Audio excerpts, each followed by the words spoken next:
اعوذ باللہ السمیع العلیم من الشیطان الرجیم بسم اللہ الرحمن الرحیم ان عدت الشہور عند اللہ 12 شہرا فی کتاب اللہ یوم خلق السماوات والارض منها 4 حرم ذلك الدین القیم فلا تظلموا فیہن انفسکم۔ تمام تعریفیں اللہ کے لیے جس نے اس کائنات کو عدم سے وجود بخشا، اس کائنات کو بنایا اور وہی اکیلا اس کائنات کے نظام کو چلا رہا ہے۔ درود و سلام محمد الرسول اللہ صلی اللہ علیہ وسلم پر، جن کو اللہ سبحانہ و تعالی نے ہدایت دے کر مبعوث فرمایا اور انہوں نے اللہ کا پیغام ہم تک پہنچانے کا حق ادا کر دیا۔ محترم سامعین، اللہ سبحانہ و تعالی نے اجر و ثواب کے اعتبار سے کچھ جگہوں کو اور کچھ اوقات کو فضیلت بخشی ہے۔ مثلا مسجد نبوی میں ایک نماز ادا کرنا باقی مساجد میں 1000 نماز ادا کرنے سے بہتر ہے۔ ایک روایت میں تو 50,000 کے بارے میں آتا ہے، لیکن وہ روایت ضعیف ہے۔ صحیح روایت کے مطابق نبی اکرم صلی اللہ علیہ وسلم نے فرمایا کہ میری مسجد میں نماز دوسری مسجدوں کے مقابلے میں 1000 نماز ہے، اور اسی طرح مسجد حرام، وہاں ایک نماز 1,00,000 نمازوں کے برابر ہے۔ تو یہ مقام کے اعتبار سے فضیلت حاصل ہے اس عمل کو، یعنی وہی نماز جو ہم یہاں ادا کرتے ہیں وہ ایک ہے، وہی نماز ہم مسجد نبوی میں ادا کریں تو وہ 1000 ہے، وہی نماز ہم کعبۃ اللہ میں مسجد حرام میں ادا کریں تو وہ 1,00,000 ہے۔ جگہ کی اعتبار سے اللہ تعالیٰ نے کچھ مقامات کو فضیلت عطا فرمائی۔ اسی طرح مسجد قباء کے بارے میں آتا ہے جو مدینہ میں ہے۔ نبی اکرم صلی اللہ علیہ وسلم نے فرمایا کہ جو گھر سے وضو کرتا ہے مسجد قباء میں آ کر 2 رکعت نماز پڑھتا ہے، اس کو 1 عمرے کا ثواب ملتا ہے۔ اسی طرح کئی اوقات کو فضیلت حاصل ہے، جس طرح لیلۃ القدر خیر من 1000 شہر، کہ راتیں اور بھی ہیں لیکن ان میں ایک رات کی عبادت جو ہے اسی رات کی عبادت ہے، لیکن لیلۃ القدر کی رات کی جو عبادت ہے خیر من 1000 شہر، وہ 1000 مہینوں کی عبادت سے بہتر ہے۔ تو یہ مکان اور زمان کو جو فضیلت اجر اور ثواب کے اعتبار سے حاصل ہے، یہ منزل من اللہ ہے، یعنی یہ وحی سے ہمیں پتہ چلتا ہے۔ اللہ کے نبی صلی اللہ علیہ وسلم ہمیں بتاتے ہیں تو ہمیں پتہ چلتا ہے کہ اس مکان کو ایک خاص فضیلت حاصل ہے یا اس زمان کو ایک خاص فضیلت حاصل ہے۔ یہ میں اور آپ طے نہیں کر سکتے کہ اس مکان کو فضیلت ہے یا اس اوقات کو فضیلت ہے، یہ بتاتے ہیں رسول اللہ صلی اللہ علیہ وسلم، یعنی جن جن اوقات کو انہوں نے فضیلت والا بتایا وہ فضیلت والے ہیں، ان میں اجر و ثواب عبادت کا زیادہ ہے، اور جن جگہوں کو رسول اللہ صلی اللہ علیہ وسلم نے اجر و ثواب کے اعتبار سے فضیلت والا بتایا وہ فضیلت والی ہے۔ یہ میں اور آپ نہیں طے کر سکتے، کوئی نہیں طے کر سکتا۔ اب دیکھیں رجب کا مہینہ ہے، رجب کے مہینے کو یہ فضیلت حاصل ہے کہ اللہ تعالیٰ قرآن میں فرماتے ہیں ان عدت الشہور عند اللہ 12 شہرا فی کتاب اللہ یوم خلق السماوات والارض منها 4 حرم، کہ آسمان و زمین جب سے اللہ نے پیدا کیے مہینوں کی تعداد اللہ کے ہاں 12 ہے، ان 12 مہینوں میں 4 مہینے حرمت والے ہیں، ان 4 حرمت والے مہینوں میں ایک مہینہ رجب کا ہے۔ رجب کے مہینے کو یہ رتبہ اور فضیلت حاصل ہے کہ یہ حرمت والے مہینوں سے ایک مہینہ ہے۔ اور اسی آیت میں اللہ نے فرمایا فَلَا تَظْلِمُوا فِيهِنَّ أَنفُسَكُمْ کہ یہ جو حرمت والے 4 مہینے ہیں ان میں اپنی جانوں پر ظلم نہیں کرنا۔ اسلام سے پہلے بھی مشرکین مکہ ان مہینوں کا احترام کرتے تھے، اسلام نے اس احترام کو باقی رکھا، اسی طرح اس حرمت کو باقی رکھا، لیکن جو ان مہینوں میں جو انہوں نے خرافات اور ان کی جو رسومات تھی ان کو اسلام نے یکسر مسترد کر دیا۔ رجب کے مہینے میں مشرکین قربانی کرتے تھے، جانور ذبح کرتے تھے، جس کو کہتے تھے عتیرہ۔ عتیرہ فرع اور عتیرہ، نبی کریم صلی اللہ علیہ وسلم کا جو فرمان ہے لا فرع ولا عتیرہ۔ فرع وہ کہتے تھے اونٹ، گائے، بکری کے پہلے بچے کو، یعنی اونٹنی یا گائے یا بکری کا جو پہلا بچہ ہوتا تھا وہ بتوں کے نام پر ذبح کرتے تھے، اس کو فرع کہتے تھے۔ اور عتیرہ رجب کے اندر وہ جانور کی قربانی کرتے تھے، اس کو عتیرہ کہتے تھے۔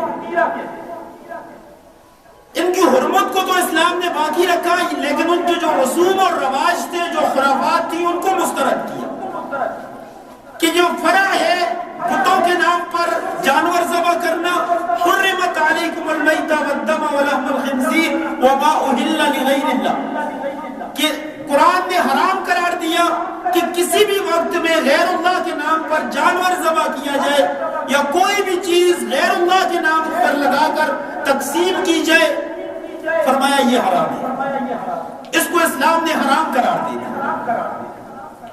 اور اسی طرح عتیرہ جس کو انہوں نے خاص کیا ہوا تھا رجب کے ساتھ، فرمایا ولا عتیرہ، اس عتیرہ کی بھی کوئی حیثیت نہیں۔ جس طرح اسلام سے پہلے مشرکین مکہ کے ہاں رجب کے اندر کچھ رسوم اور خرافات تھے، اس جیسے کئی رسومات اور خرافات پاک و ہند میں رجب کے ساتھ آج بھی مختص کیے ہوئے۔ ایک چیز جو رجب کی 27ویں رات میں کی جاتی ہے، جو لوگوں کے ہاں مشہور ہے کہ یہ شب معراج ہے، شب معراج کے طور پر مشہور ہے، اور اس 27ویں کی رات کو شب معراج کا جشن منایا جاتا ہے۔ پہلی بات یہ ہے کہ اس رات کا جو جشن پاک و ہند میں لوگوں کے ہاں منایا جاتا ہے، اگر اس کو اجر اور ثواب کا ذریعہ سمجھ کر منایا جاتا ہے، نیکی سمجھ کر منایا جاتا ہے، تو یہ بدعت ہے، کیونکہ یہ کام نہ رسول اللہ صلی اللہ علیہ وسلم نے کیا، نہ کرنے کا حکم دیا، نہ صحابہ اکرام نے کیا۔ اور ہر وہ عمل بدعت ہوتا ہے جس کو نہ رسول اللہ صلی اللہ علیہ وسلم نے کیا ہو، نہ کرنے کا حکم دیا ہو، اور نہ صحابہ اکرام نے کیا۔ اب اس رات میں جو کام یہ سمجھ کر کیے جائیں اس جشن کے حوالے سے کہ یہ نیکی ہے، یہ ثواب ہے، یہ اجر کا ذریعہ ہے، تو یہ بدعت ہو۔ کل بدعت ضلالہ وکل ضلالۃ فی النار، ہر بدعت گمراہی ہے اور ہر گمراہی جہنم میں لے کر جانے والی ہے۔ اور اگر یہ نیکی کے طور پر نہیں کیا جاتا، یہ ایک رسم کے طور پر کیا جاتا ہے، اس پر کوئی اجر اور ثواب کی امید نہیں ہوتی اللہ سے کہ ہم اجر اور ثواب کے لیے نہیں کر رہے، ہم ایک رسم کے طور پر کر رہے ہیں، تو پھر بھی یہ حرام ہے۔ اس میں اسراف ہے، اس میں تبذیر ہے، اس میں آتش بازی، مجوسیوں کے ساتھ مشابہت ہے، جو آگ کی پرستش کرتے ہیں۔ یہ تمام امور جو اس میں ہوتے ہیں ان کو جمع کریں تو یہ پھر حرام ہے۔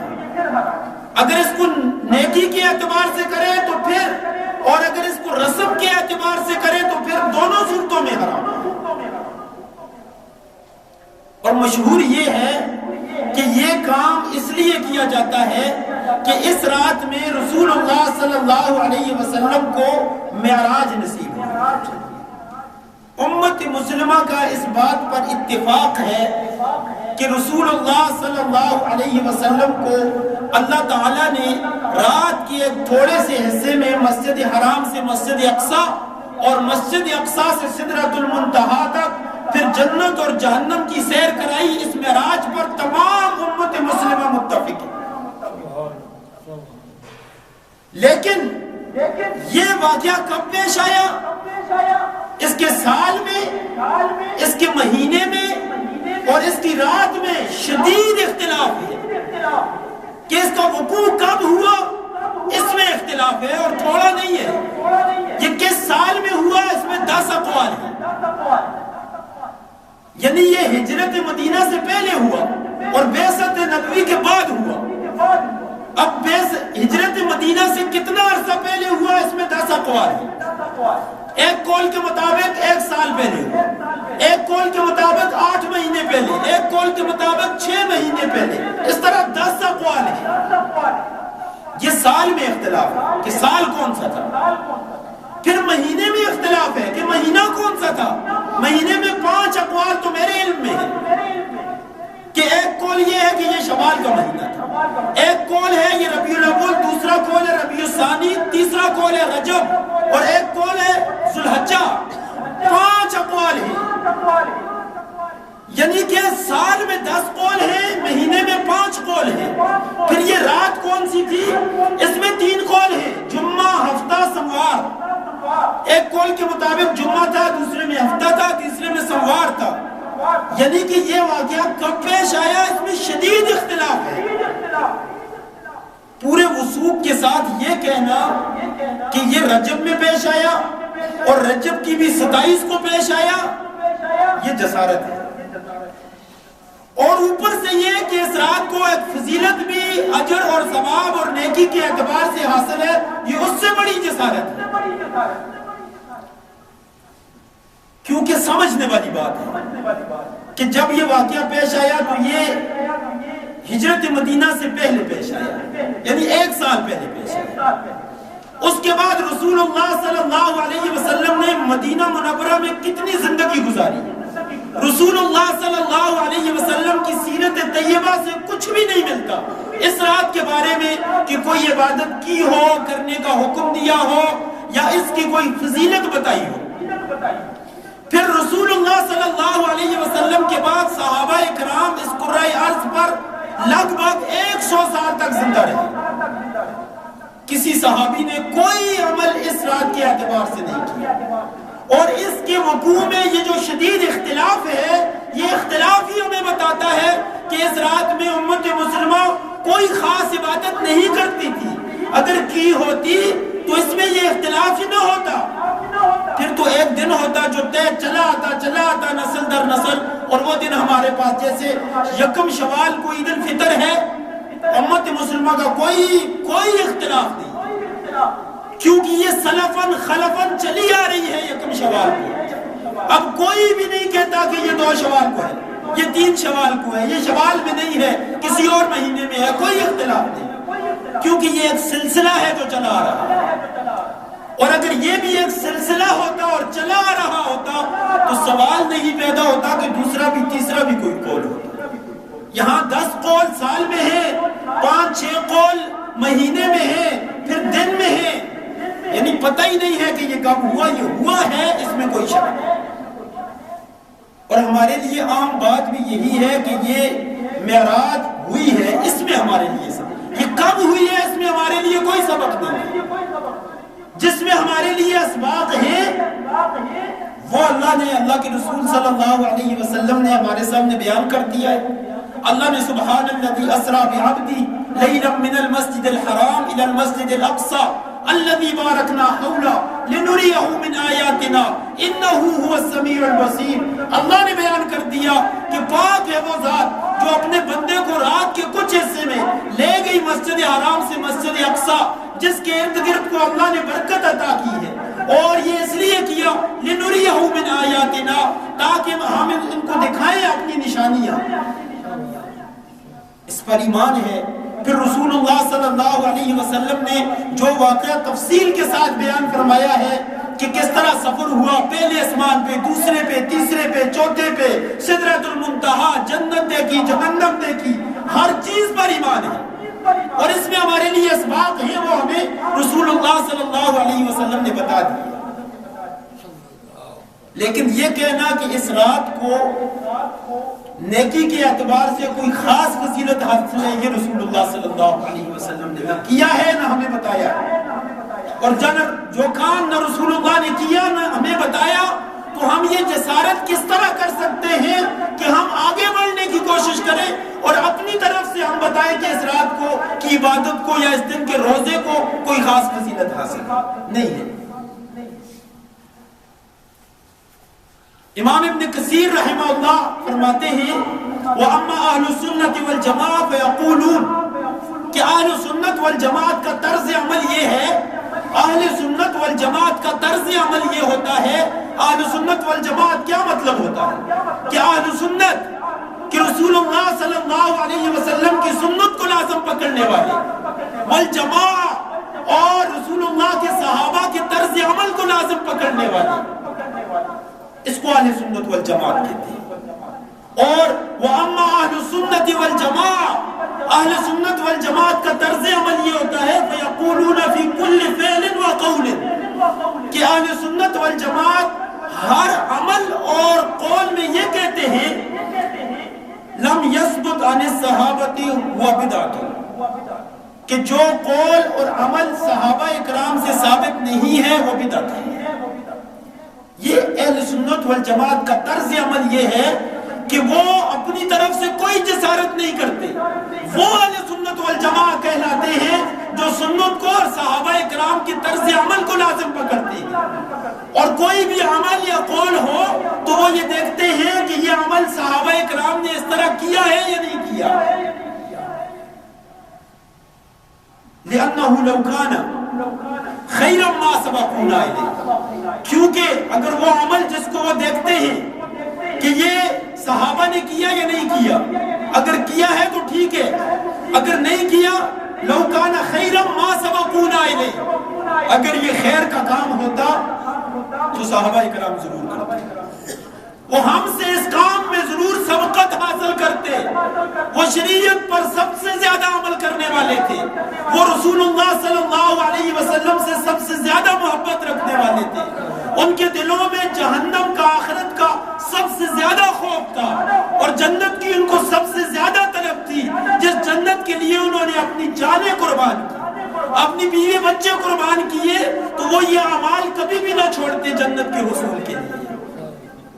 ان کا نہ کرنا اس بات کی دلیل ہے کہ یہ اس میں کوئی خاص فضیلت نہیں کہ جو اس رات کے ساتھ خاص کی جائے، یہ نہیں ہے۔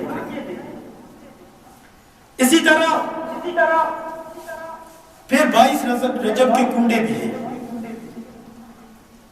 22 رجب کے کنڈوں کے ساتھ امام جعفر صادق رحمہ اللہ کے ساتھ جو منسوب ہے ایک داستان، اس داستان کو بیان کیا جاتا ہے، پھر یہ 22 رجب کو کچھ بنایا جاتا ہے، اور پھر امام جعفر صادق رحمہ اللہ کی نیاز بانٹی جاتی ہے، اس کو کنڈے کہتے ہیں۔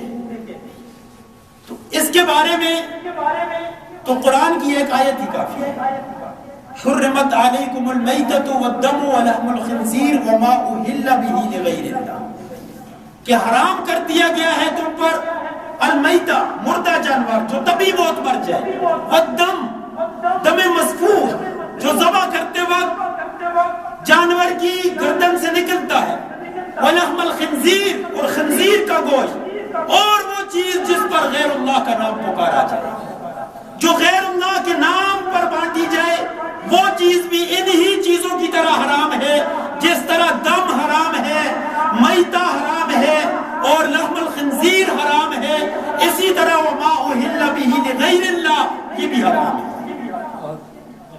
تو یہ کس طرح مانا جا سکتا ہے کہ امام جعفر صادق رحمہ اللہ کی وہ عظیم شخصیت جو قرآن اور سنت کے متبع تھے، جو اللہ کے رسول کی فرما برداری کرنے والے، اللہ کا خوف اور ڈر رکھنے والے، وہ کس طرح کہہ سکتے ہیں کہ میرے نام کی نیاز دی جائے؟ یہ خرافات ہی، رسومات ہی، بدعات ہی جو ہمارے معاشرے میں رائج ہیں، جو ہمارے معاشرے میں جب رائج ہو جاتی ہیں اور پھر ان رسوم کو، رواج کو، خرافات کو، بدعات کو عبادت سمجھ کر کرنے لگتے ہیں، تو بجائے اس کے کہ اللہ کا قرب حاصل ہو، اللہ کے عذاب کے مستحق بن جاتے ہیں۔ رجب کے مہینے کو یہ فضیلت حاصل ہے کہ یہ حرمت والا مہینہ ہے۔ فلا تظلموا فیہن انفسکم، ان مہینوں میں اپنی جانوں پر ظلم نہیں کرنا۔ بدعت ظلم ہے، شرک ظلم ہے، اللہ کی نافرمانی جرم ہے۔ جس چیز کو اللہ کے نبی نے نیکی نہیں کہا، اس عمل کو نیکی کہنا جرم ہے، ظلم ہے۔ فلا تظلموا فیہن انفسکم، کہ اپنی جانوں پر ظلم نہ کرو۔ اس رات کو نیکی کے اعتبار سے کوئی خاص فضیلت حاصل ہے۔ پہلی بات یہ ہے کہ یہ وہ رات ہے شب معراج، یہ طے ہی نہیں ہے۔